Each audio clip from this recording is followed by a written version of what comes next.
I think it's time to start this final, I assume, plenary session of this excellent conference. Let me introduce myself. I'm Professor Ioannou from the Athens University of Economics and Business. And for the last nearly 3 years, I was the CEO of the Hellenic Energy Exchange. So that was my interaction, my deep relationship with what is happening in the industry right now. I have quit a couple of months ago, and now I can feel much better coming and talking to you academics about an issue that the issue that we will talk about is the new pathway for sustainable energy transition. Well, that's a very tough title, but for the session. But it's at the center stage of the realities that we face today. 3 years ago, we thought that sustainability was something that we could achieve very easily. We would not, especially here in Greece, we would not have lignites. The fuel of transition would be gas, and everything would be renewables, etc., etc. Today, lignites are back. Today, we face problems with all the supply, and models are changing. So I hope that today's session will provide some of the evidence and some of the directions for policies, for approaches, for ways to move forward in an era of change, in an era of volatility. We have with us 4 distinguished academics and professionals that can enlighten us in terms of all the issues that are relevant to the session. And I want to extend a warm welcome to all of them and thank them for participating in this session. Thank you, and thank you very much for the invitation. I think I was invited to speak because we, Cambridge Econometrics, we do a lot of the microeconomic modelling, including the macroeconomic impacts of changes in the energy system. So that's something we look at quite often, and we do that with the E3ME model, which is a macroeconometric model, a global model, with a high level of disaggregation, etc. So it's something we look at quite regularly. I should also still emphasize that we don't have anything to do with Cambridge Analytica, for those who might wonder.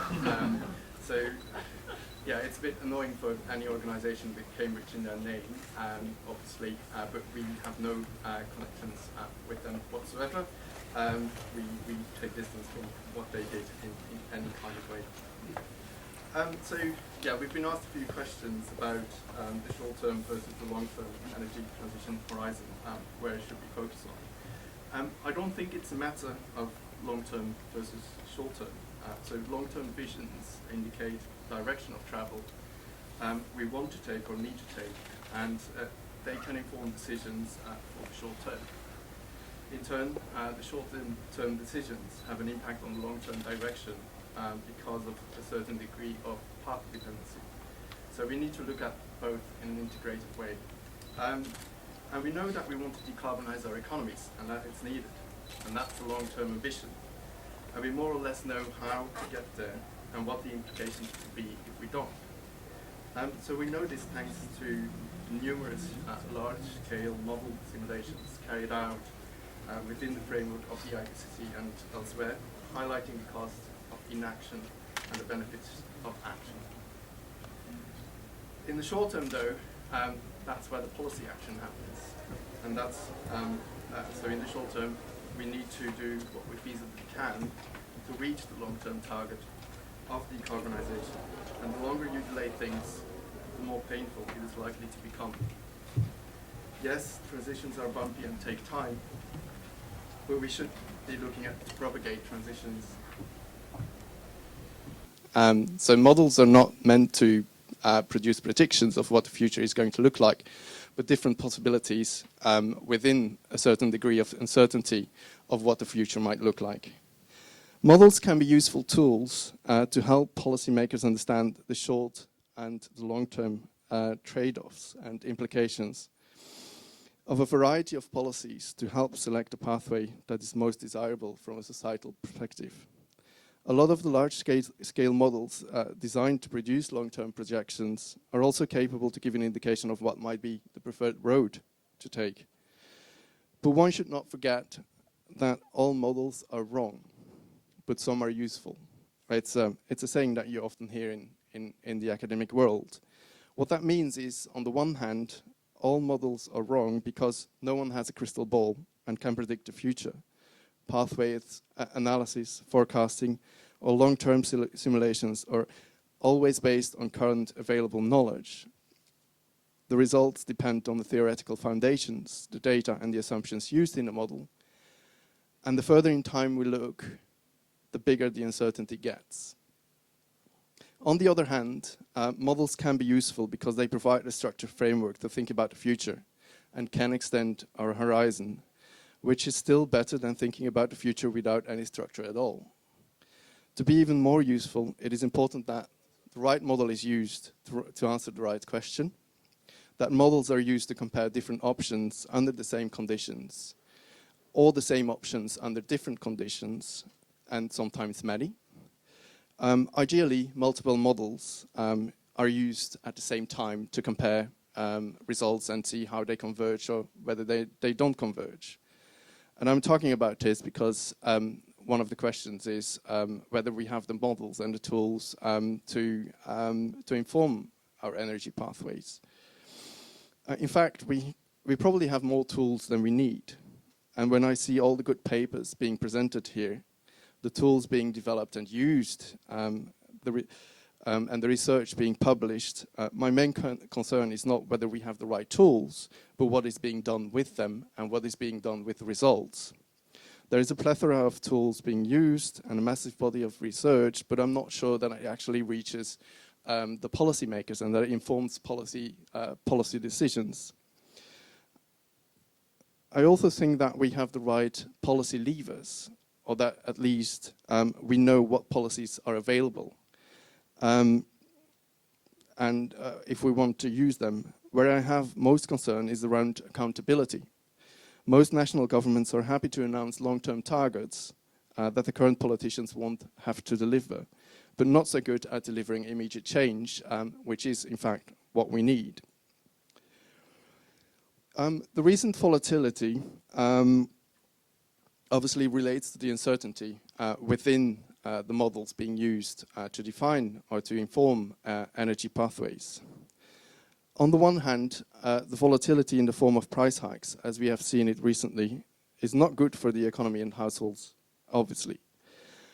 On the other hand, and I am not the first one to point this out at this conference, it's been mentioned a few times, the volatility also presents an opportunity to accelerate change and the decarbonization of our economies. And I think that's where that's what we are already seeing to an extent with some of the actions being announced at the EU level as well as national level. In fact, history has illustrated several times already that shocks can be major drivers of change. Take the most recent example of COVID-19, for example. Despite putting a major burden on our health systems and economies, it has done more for modern work practices and digitalization than anything else. And without COVID-19, we would probably still be going into the office every day and traveling across Europe to attend conferences. It's undeniable that the volatility is to a large extent driven by the recent geopolitical events. The geopolitical volatility is probably not something we will ever be able to fully control, unfortunately. What countries have more control over is their vulnerability to that volatility. For many countries, moving away from fossil fuels to renewables would reduce that vulnerability because it means you're more self-reliant and they're less reliant on imported fuels. That's also why oil and gas are not fantastic for Europe, as someone said yesterday. And also a key risk with hydrogen, whether blue or green. Until the point that we have large-scale batteries in place and better interconnections, natural gas will have an impact on electricity prices because of the role it plays in balancing the grid. And indeed, in the near future, it will be difficult to completely rule it out. With low natural gas prices, though, and this is fine, but to have a lower price, which is less vulnerable to geopolitical events, it would help to reduce our overall reliance on natural gas needs by energy savings on the one hand and electrification of household energy use on the other hand. But let's not forget that recent volatility is not just driven by the war in Ukraine. Other factors are what Putin is doing to manipulate the energy markets in Europe. Other factors have been at play as well, such as Europe's withdrawal for 500 years, hobbling hydropower and heat waves spike electricity demand. This gives a glimpse of the kind of volatility that could be caused by climate change, which is not something that I think has been discussed yet in the past few days. Climate change is also expected to increase geopolitical tensions, thus compounding the volatility even further. It's a bit of a catch-22, because climate change is not just the issue we are trying to address with the energy transition, but it is also throwing up barriers on the path. Thus, even more, the way to avoid these impacts is by decarbonizing and moving away from fossil fuels. Yeah, I'll stop here. I'm really here with you today. So, yeah, you said my name is José Maillet. I'm in charge of a school which is called Gaia, which is part of a business school which is called Audencia. And what is interesting here is that it's the first school, at least in France, but mostly in Europe, that is completely related to ecological and social transition, but from a business perspective. So, now our next speaker is Fereidoon Sioshansi, who is the president of Menlo Energy Economics. And as I mentioned to him before, he lives in one of my favorite states in the United States, California. So the floor is yours. Thank you very much. I guess it's afternoon now, so good afternoon. And before I forget, I also want to thank the organizers for inviting me and offering this wonderful opportunity to say a few words. However, you know, on the third day of a conference where lots of smart people have said lots of smart things, I'm not entirely sure if I can say something that you haven't already heard. But maybe the only thing that I can add is that many speakers were from Europe, obviously, except for a few from Canada and so forth. As you mentioned, I come from California, so I'll give you a little bit of a maybe California perspective for what it's worth. And given that it's your favorite state, maybe that'll be something you'll be interested in. So I have the California-centric answers to the three questions that we have for this panel. But before I do that, let me just say, because you might say, well, why does California matter? California matters because it's the most populous state in the U.S., at least presently. And it tends to lead in many ways, and maybe the first state to make big mistakes. So other states always look at California either to learn from its mistakes or learn from its success. And so it's a bellwether state, I believe, in many ways. So it's an interesting state to follow.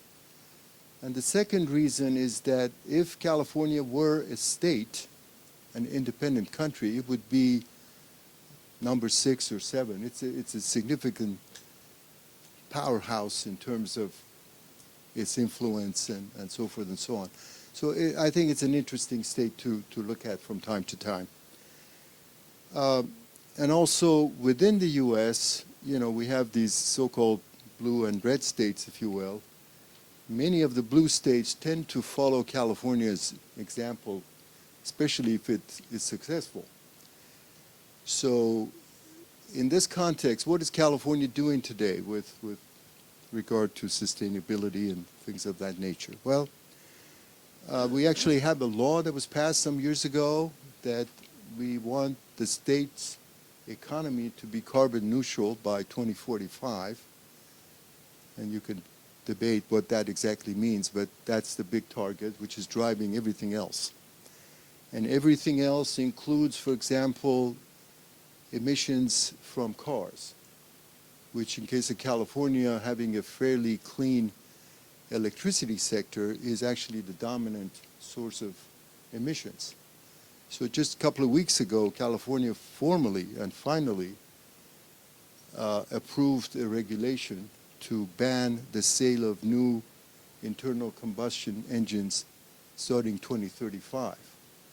So this is very significant because, again, if a number of these blue states follow California's lead, that would de facto become the new standard for all of U.S.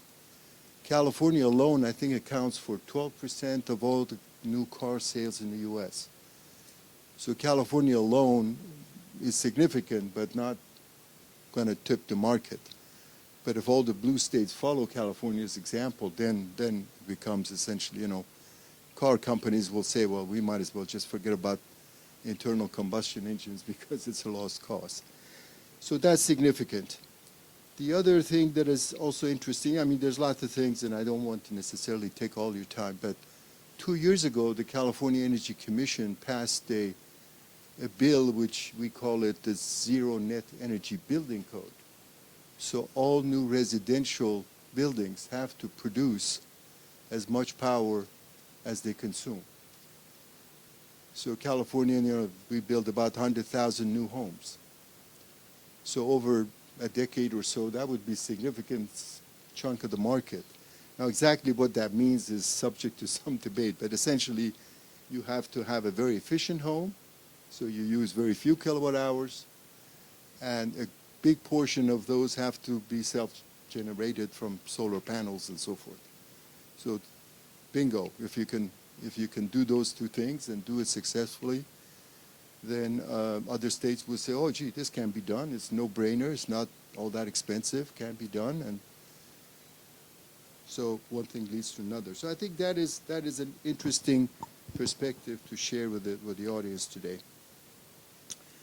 As far as the three questions that are the topic of the session today, one is, well, short versus long term. This has become a big issue, bigger than it was before because of the Ukraine war, and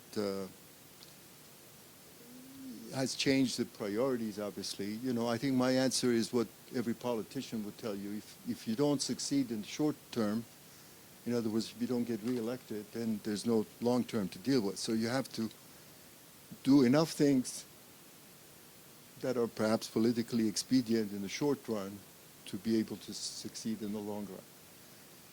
And so obviously, that this means different things for different countries. In Europe, it means getting through the winter. In case of California, it's not, we've had some heat waves. The electricity grid in California is extremely stressed when it gets very hot, which it gets very often. And if we're going to have a lot more electric vehicles, if they charge at the wrong time, like 6 p.m., it's the worst time to charge an electric vehicle in California. If you charge them during the day, there's lots of sunshine. Essentially, it's free solar energy. If you charge it after the sun goes down, it's a catastrophe and the grid will probably collapse. So these are, kind of issues that we deal with in the Golden State, your favorite state. But, California does interesting things, and I'll just share a quote. The former governor of California, a gentleman by the name of Jerry Brown, who's a very green guy. His name is Brown, but was Brown.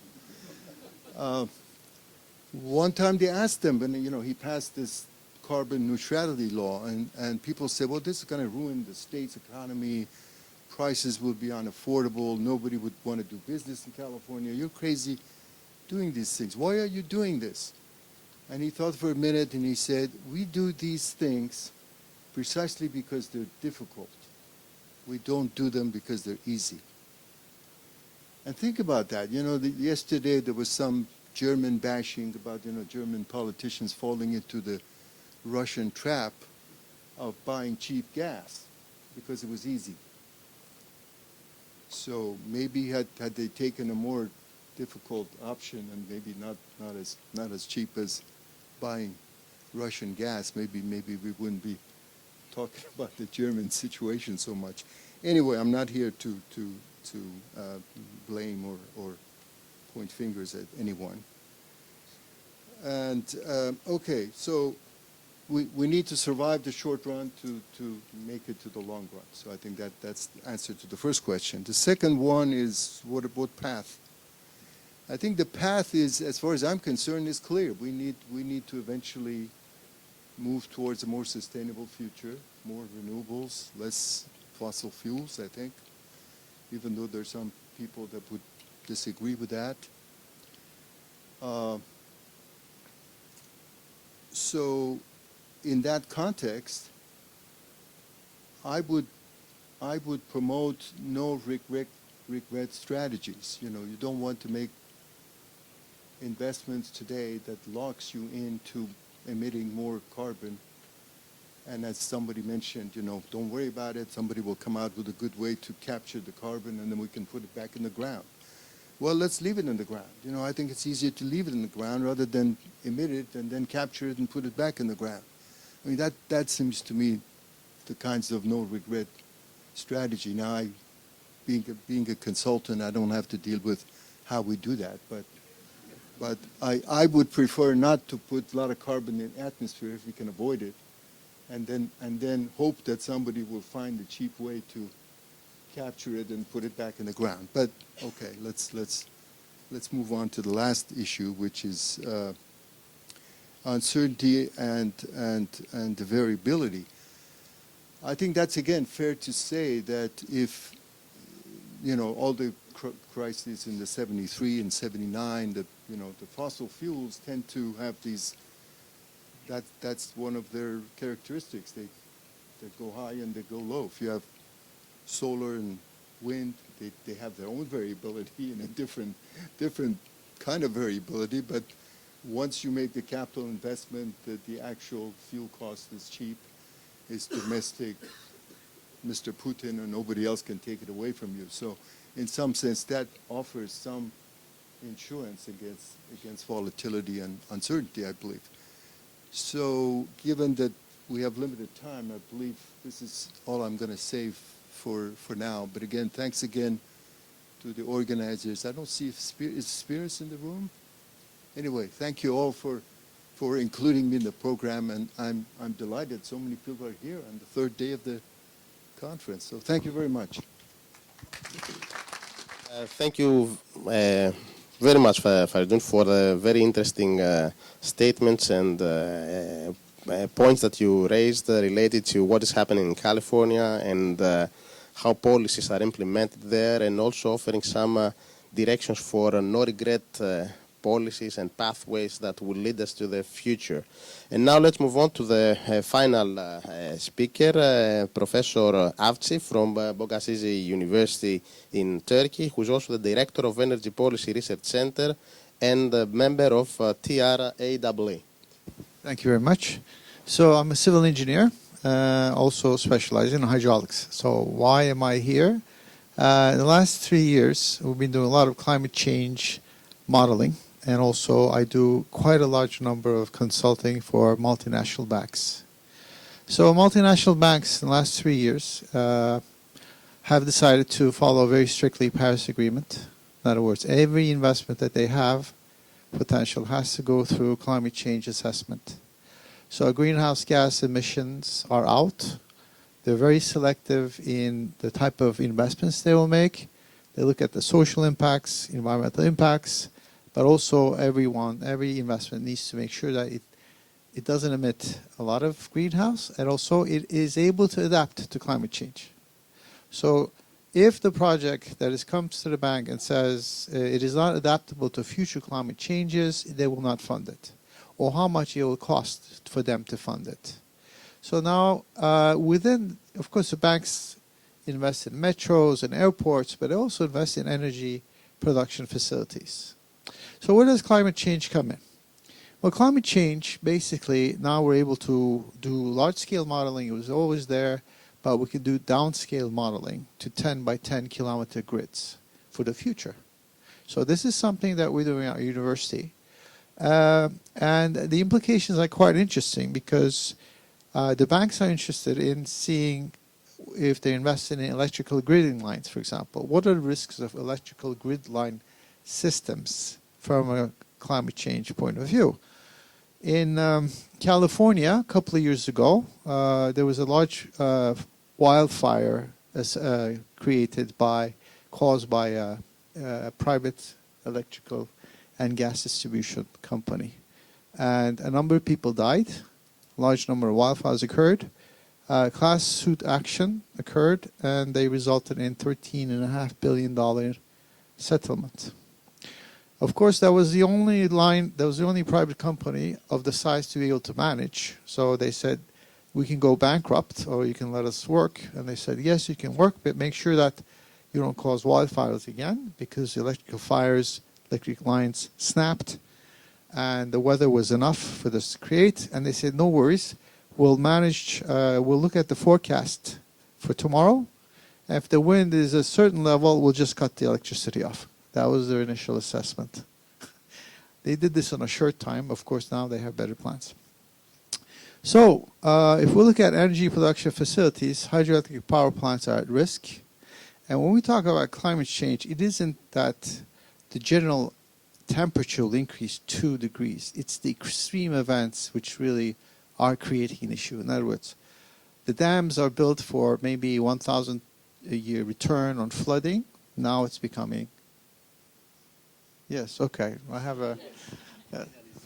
Yes, sorry. Yes, and, I decided to speak this morning. So this is extremely problematic. Turkey, very large country, relies 30% on hydroelectric power plants. Last year, it could generate only 17%. Really a big issue. Now, think about the banks trying to invest in funding, which is a long-term for hydroelectric power plants, and someone brings it to them, say, well, the last 40 years, this is what the rainfall was, this is how much electricity we're going to generate. Now, the banks need to know what's going to happen in the future to fund the project. So climate change is in. So, of course, this is something new. The banks are in for billions of dollars of investments right now, renewable energy, that they thought they would produce a lot of money, but it's not. So they have to look at it again, how much money actually these projects can earn. The companies who own the projects also have to look. Well, I thought I was going to make so much money in the future, and I was going to pay the banks, but maybe I will not be able to. Of course, that takes brave decisions to do that. The person who owns all these facilities made the investment in the past. The decision may not be so keen on understanding that it was not just such a good decision, so they won't do it. And the banks don't want to undervalue the assets, so maybe they'll say, well, climate change, we hear about it, but maybe not. But the international banks really are not investing in anything that is where the climate change test does not go through. So this is something of importance. We're funding, EBRD will be funding a metro line in Turkey, in Ankara. We just did the environmental social due diligence. And one of the questions I said, will there be flooding in Ankara? Flooding. And we asked why. Well, we hear that there's inundation of the metro station because of flooding concept. So we had to review what the stormwater drainage capacity of the whole city was, so that in the future, there will be no flood of the metro stations. So we'll look at the transition. Climate change is here, is real. It's biting. And if the banks don't give you money, there's really not much economy to talk about for futures. So thank you very much.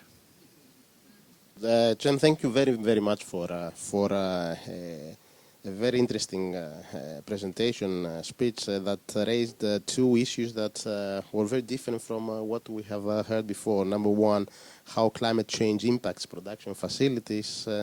energy production facilities, and how banks have to change the way they're thinking in order to understand what is going on, in order to be able to screen and really evaluate investments in energy facilities for the future.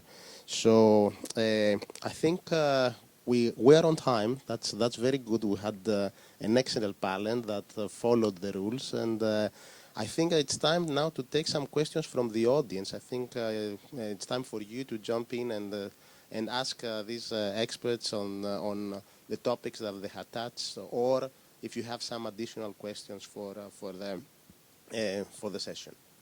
Yes, please. What I have been hoping to learn since I came to the conference is how we can reconcile the kind of short-term, medium-term economics that the banks plug in, the uncertainty that the models can't really cope with, and the long-term climate effects we know are coming with flooding of coastal cities, hundreds of millions of climate refugees, and the economics we should be applying now to have any chance of dealing with those longer-term effects. I would love to have the panelists give their ideas as to how we do that. Well, I tell you what, the banks, I work with the banks very closely, and the question is saying now, it's still a gap there. So it's a work in transition. So they know the risks, but they have not yet tied the economic model to their investments. But it's coming. They have to do that. Thank you. That's a $64,000 question. I think it's just, and exactly that balance. You know, you got to do what is expedient today, but in the meantime, you know, I think most people would tell you what the future path is. And I think I just recently looked up this. Some of you may be familiar, you know, as far as how real climate change is. You know, Michael Mann, who some of you might have heard about, he and two colleagues published an article in 1998, and as I understand it, they basically said climate change, you know, when temperatures start rising and impact of climate change is not going to be linear. It's not like carbon in the atmosphere goes up little by little and temperature goes little by little. No. Once the temperature starts to take off, it's a hockey stick. You probably heard that term. And he was ridiculed for it, attacked. People with models. I don't know if you were doing modeling in those days.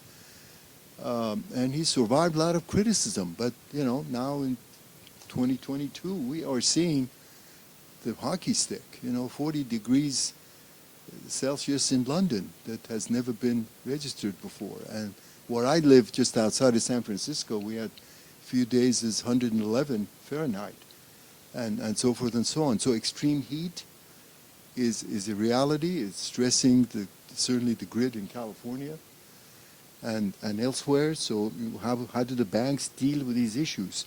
You know, 100-year floods are now happening every other year. New South Wales, I don't know, is Ian McGill here? They had 400-year floods in the same year. So how does the bank deal with this? I have no idea. They ask for better designs. They ask the construction company to oversize their culverts, to change the flooding. They want them to look at larger model predicted peak flooding conditions and design the culverts. That's just the way they go. And the problem is the governments use standards that have been really in the past. So they say, what's the peak flood on this watershed? This is it, but it's not happening. So the banks are forcing their clients to change. Simple.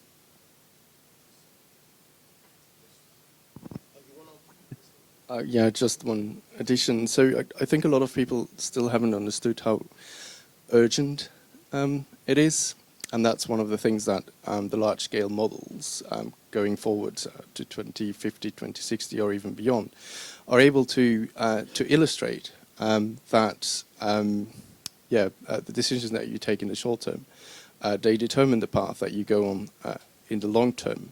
And a lot of the decision taking, a lot of the policy making, and a lot of people are a bit myopic in the sense that they look at the short-term benefits and costs, but don't take into account the long-term benefits and costs.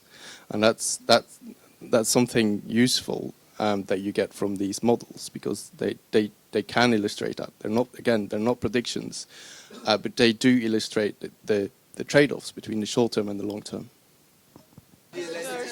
Okay. Thank you.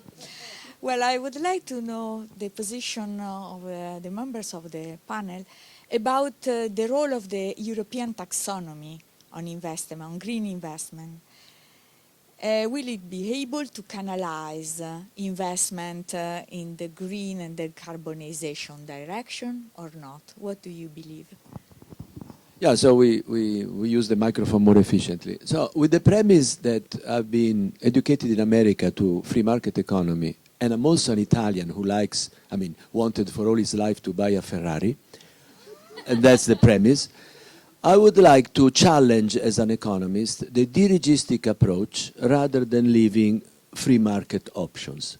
So if somebody has a technology that takes the CO2 up to do something good for the market and bring it down to do something for the climate, it's better than to renounce to it.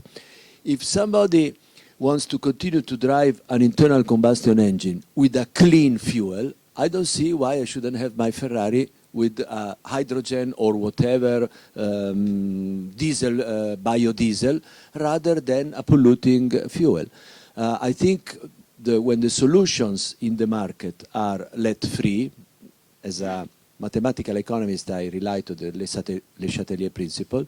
Certainly, the solution for the market is better than doing this dirigistic approach that, because of climate, you should this, because of that, you should that, because history has demonstrated that when the political economy intervenes too much in the free market, the welfare of the consumers is not maximized in the long term.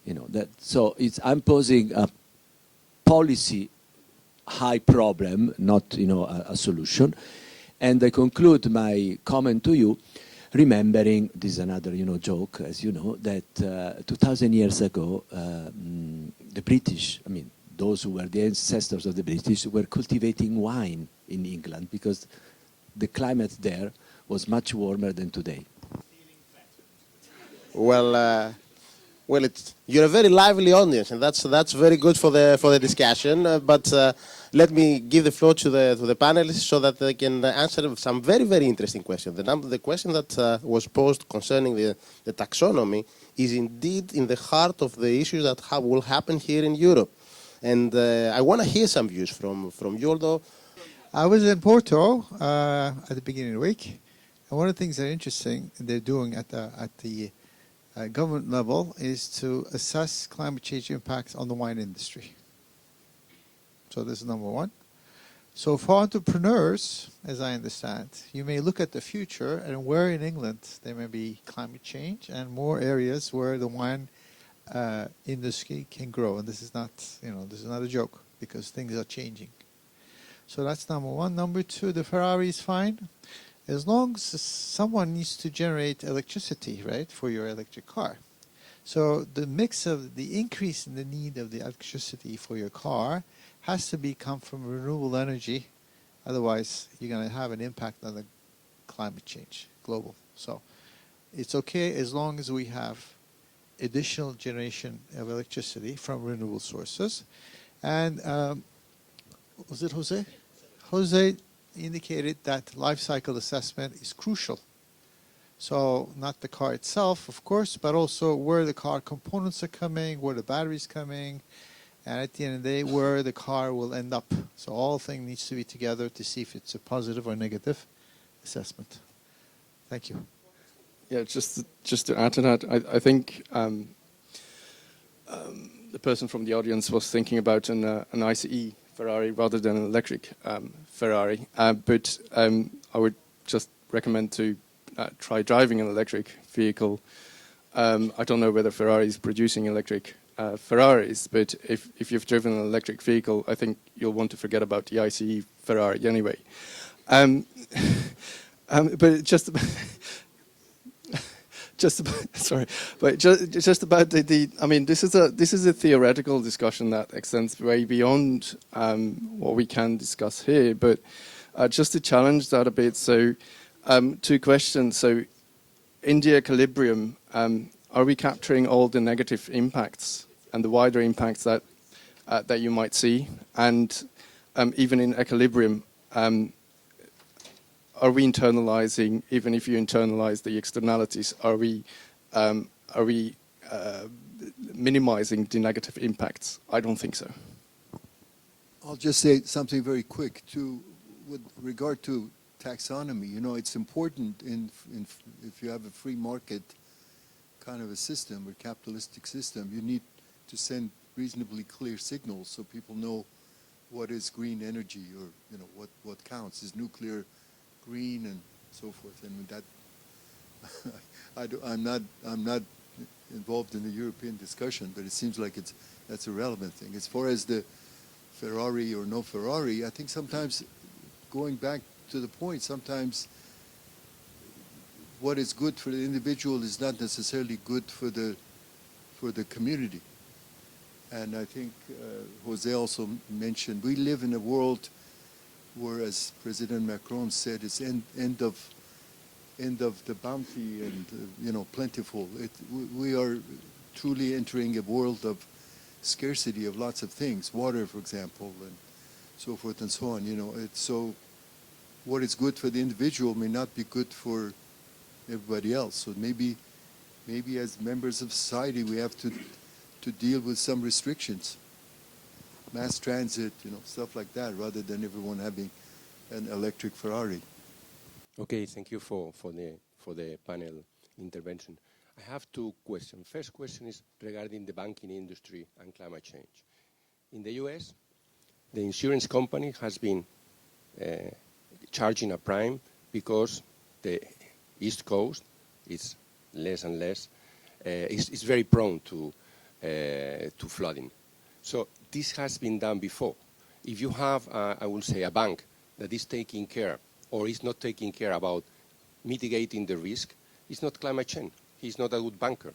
I know that you are getting money from doing this, but it's not just climate change. They should do this wherever is because of climate change or because it's a cyclical movement in, I will say, in the speed of the winds in the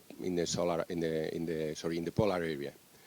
So on the one hand, when you see the department that the banks are creating and how supervision of Europe is taking now place, I'm amazed because they have to pay a lot of money to non-bankers to really make assessment when we have such an uncertainty in the models.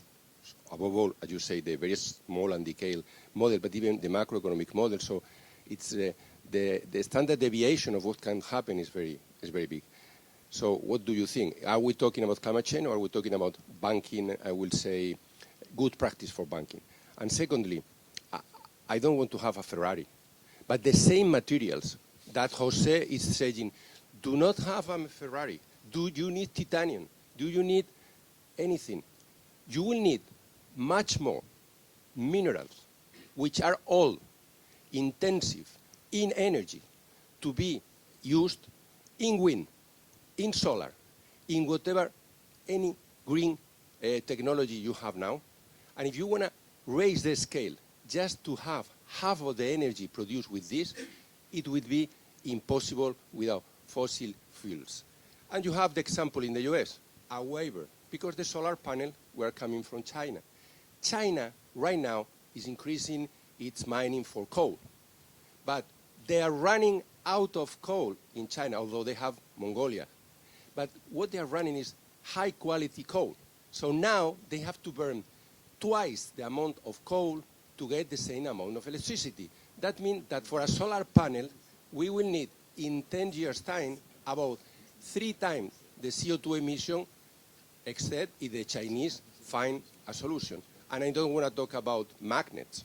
So what I'm saying is the speed of the transition from a technical green viewpoint is limited. The speed is the limit. And I think I'm very glad you came with the Ferrari issue, because, you know, windmills are a Ferrari issue in 10 years' time if everyone wants to have a windmill. And it will become. What is the problem right now? We have gas prices because of Putin. Someone said in the commission, it was because volatility in the TTF.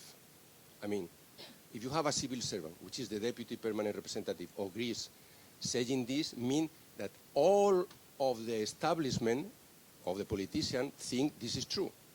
The question is, now, it's because China is not growing that we have commodities not as high price as they were before the crisis, the Ukrainian crisis. But how can we go that far, that fast, that we would like to go, without fossil fuels? This is my only consideration. So when I have or heard that I'm a consultant, I will prefer the CO2 to stay over there. Well, I will prefer the Ferrari to be free. It's not going to be free. You are going to need the fossil fuel. So if you want to stay there, the first time I went to Los Angeles, I say La Brea in Spanish, which is the oil.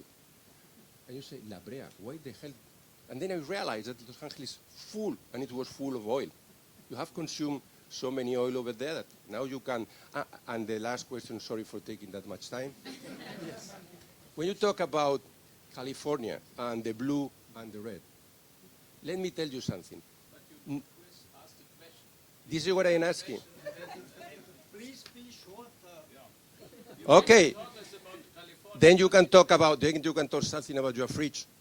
The question is the following. Do you think the European will have the same type of attitude to blackout? I've been living in Washington, 4 days blackout in the Washington, D.C. In Spain, we have 3 hours blackout, and the government, it has risks. So I would like to comment, what is the type of, how do you say that? The type of attitude to blackout and to the problem that we can have with the transition we're in. And sorry for taking that much time, but I think I need it. Well, I think, first of all, to your comment, I'm not here necessarily telling you or anyone else that what California is doing is necessarily good or will succeed. In fact, lots of the so-called red states are waiting for California's grid to crash and say, look, it can't be done. So you may in fact read in the paper and be very happy to hear that California is on the wrong track. The other thing that I was going to say, yes, this transition is difficult. It's a big challenge. That's why I mentioned the governor's thing that, you know, we're doing this not because it's easy, because it's hard.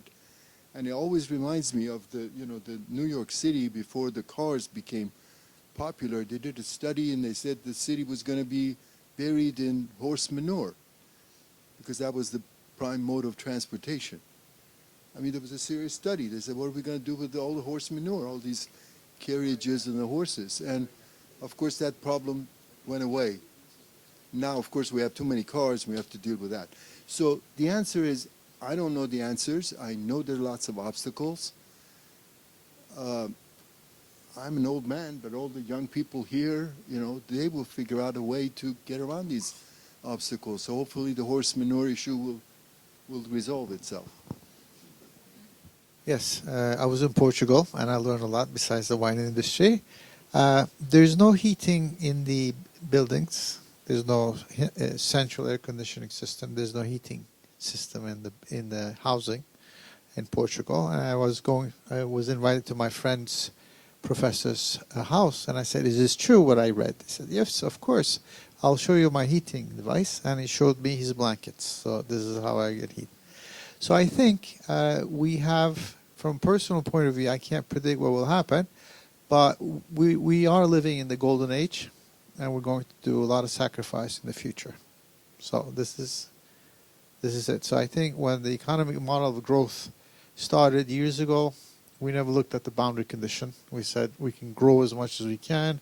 We have infinite amount of air. We have infinite amount of land, infinite amount of soil. Looked okay, but someone should have said, there's a boundary. Make sure your economic growth adapts to it. Now we don't, so we're going to go down on our potentially standards of living. But we adapt. So this is what I think will happen. Yeah, someone did in the 70s already, but... I think now it's time to break this final plenary session. I would like to thank all the panelists for their acute statements, for their very interesting ideas, and for explaining some directions towards the future of sustainable development, sustainable energy. The audience as well for being lively and asking very, very interesting questions. And I just want to conclude by saying that indeed we have to take all necessary steps, including all the different approaches, ways, and possibly fuels and res and everything that we have in our arsenal in the best possible way, so at the end we can achieve the optimal result that will couple both the long-term perspective and the long-term goals that are established and looked after by politicians, and the realities that we have to face in the business world and in our actual lives today. So that's very, very important, and there are always ways, as long as we have our ears open and we listen to the experts, and we manage to bring together ideas, disruptions, and new ways forward. So thank you very, very much for and also for bearing me as the chairman of the panel. Thank you very much. Thank you, George, for leading this excellent panel. I think it would be one of the best panels that we had. I think it was one of the best panels that we could have to conclude to this conference, the 17th European conference organized by the Hellenic Association and the International Association for Energy Economics. I could say that to add a little bit to what you were trying to say here, that I'm optimistic because what has happened is practically that we have understood as a problem globally. We have managed to combine now climate change with energy production, which is something that me in renewables so many years we were trying to do. So it's a reality now. We know that we need to do something. We know that we need to think of clever ways of having Ferraris and allowing people to have Ferraris or wherever they can. But I'm very optimistic because I can see so many young people dealing with all these problems. And what is very interesting is something that also George said, it's a multidisciplinary problem now. This is amazing. You know, everywhere, I can talk about Greece, our field, the energy sectors, allows people to come back to Greece. So we had brain drain, now we have brain gain. Scientists are coming back and they are working in this field, in the energy field, which is very good for us. I have young professors here. It's an amazing thing that we can get people back. And I want to thank all the people in the Hellenic Association, our team. I don't want to tell names. I have Evie here. I have all people that really made all this conference happen. I want to thank David and also Rebecca and all the people that we have been working, almost 3 years now that we've been working in this to make this happen lively, a live conference. I want to thank people from the next conference that are here. So, timely speaking, the next conference will be in Riyadh. I really wish that you'll have an excellent conference. I think that you will really do it. I think you have benefited from Tokyo, you have benefited from our conference. I think that you'll really improve it and will make an excellent conference. And of course, I want to thank Kostas. I don't know if you want to say something, a couple of words. I think that you should stand up now. Come on, say a couple of words. Here's you. I don't know. And then, of course, we'll give the floor to Carlo De Primio, who is the next international conference that we will have in the next European conference in Milan. Okay, thank you very much, everyone. Spiros, you said it all. I don't want to keep you long because we have the lunch break immediately after this. It's the end of the conference. Deep thank you to everybody, the whole team, you know, that they worked on this. To IAE, council members, everybody who have given us their trust, you know, that we can do this conference. We are here, and the most important thing, as I think both of you said, is the brain gain, is the new researchers, the professors that are engaging in this journey that is going to be long. We're talking always targets of 2030, 2050. It's going to be forever. Energy is a commodity that we need and we will be needing for forever, and the planet's need it. And it's not only about CO2. It's not only about the cars that we use, if it is electric or. It's a multidisciplinary problem. It is an issue. It involves society, behavioral issues. We need to understand and address all this, and I think that the platform that the IAE has set actually is a great platform to have these discussions and these debates. So with this, I will pass the floor to Carlo. Thank you, Spiros, and thank you, Kostas, for your invitation to say a few words on the next conference, the IAE conference that we're going to organize next year in Milan, from July 17 to July 20. But before to say something about this conference, I want to give my compliment, express my compliment to you, to Kostas, and to all the people of the Hellenic Association that organized and developed this conference in a very excellent way. I think that your conference has been the first conference in Europe after the COVID period. Then it was an important test to see if it is possible to go back to normality. That is the wish and the expectation that all the people, I think, have. Then for our conference, we are planned in Milan, as I told, in Bocconi University. I think all people know Bocconi.